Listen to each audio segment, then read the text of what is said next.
Jou vel is so uniek soos jou vingerafdruk. En Biomedical Emporium se oplossing is so uniek soos jy. Klinkklare wetenskap beskikbaar uit die liefde vir jou vel. Regte mense, regte vel, regte wetenskap. Dr. Jerry Pretorius is 'n biomediese wetenskaplike by Biomedical Emporium. Goeiemôre.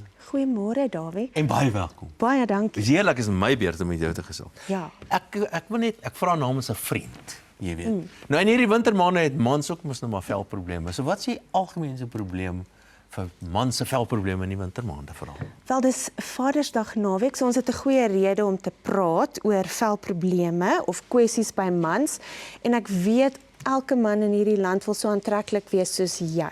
So kom ons gaan sê vir die manne, wat kan hulle doen om so aantreklik te wees soos jy?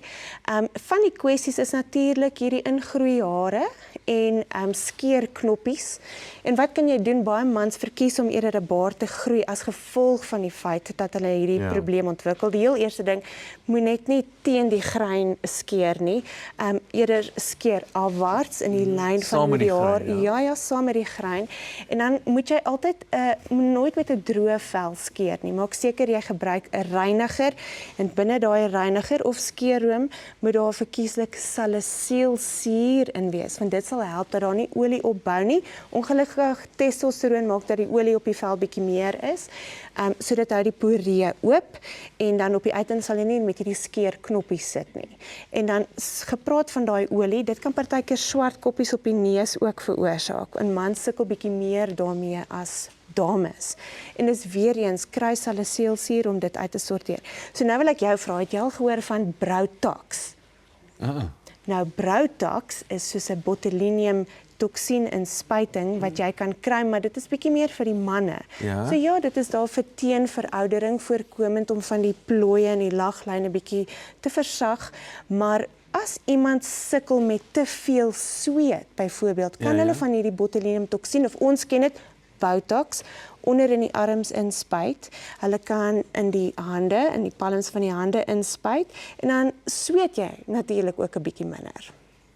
Ek moet vir sê ek hou daarvan om te sweet. As mens oefen, dis hoekom jy doen. Nie sweet, dan gesort jy, dan sit weer sharp. Maar onthou, die dames hou nie altyd van die onwelriekendheid. Oor die onwelriekendheid. Onwelriekendheid nie, nê? En dan is daar 'n ander probleem waarmee mans ook sukkel en dis natuurlik atleetvoet. Maar dis 'n swam. Bietjie swaminfeksie, oordat jy dalk bietjie meer gesamentlike badkamers gebruik.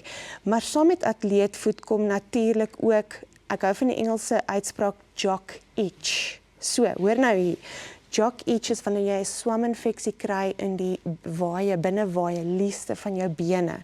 En net 'n bietjie advies is, wanneer dit gebeur, as jy atleetvoet het en jy trek byvoorbeeld jou onderklere aan en jy druk jou voet so deur jou klere, Dis waar hy spore dan versprei. versprei dit opwaarts. So wees maar altyd versigtig vir dit. Maar weer eens ook sekere room, en ek weet mans hou nie noodwendig van 'n room nie, maar selfs 'n liggaam was wat daai salicylsuur in het, selfs 'n bietjie van hierdie tea tree olie sal help dat van daai swaminfeksies net 'n bietjie hulle ry kry, nie noodwendig te veel versprei nie. Maar as ou nou jy werk nou binne sy agter 'n lesenaar byvoorbeeld, is dit nog steeds belangrik om byvoorbeeld songoeders aan te smeer? Definitief, want onthou, as jy so na jou skerm kyk van jou rekenaar of jou selfoon of jou tablet, daar's 'n nuwe lig, 'n blou lig wat daar uitstraal en daai blou lig is 'n vorm van 'n besoedeling en jy kan eintlik 'n bietjie 'n brand daarvan kry ook. So sonskerm in die dag, selfs nou in wintermaande, is baie belangrik.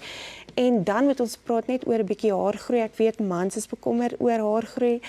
As jy 'n DHT-hormoon het wat 'n bietjie te hoog is, kan jy 'n bietjie haarverlies hê.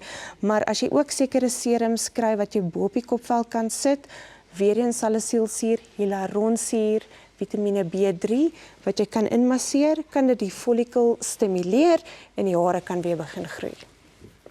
Wel, so sê Dr. Jerry Pretorius van Biomedical Emporium. Baie dankie dat jy weer by ons 'n draai gemaak het. Dankie Ek leer so vir jou. verskriklik baie mee. Ja.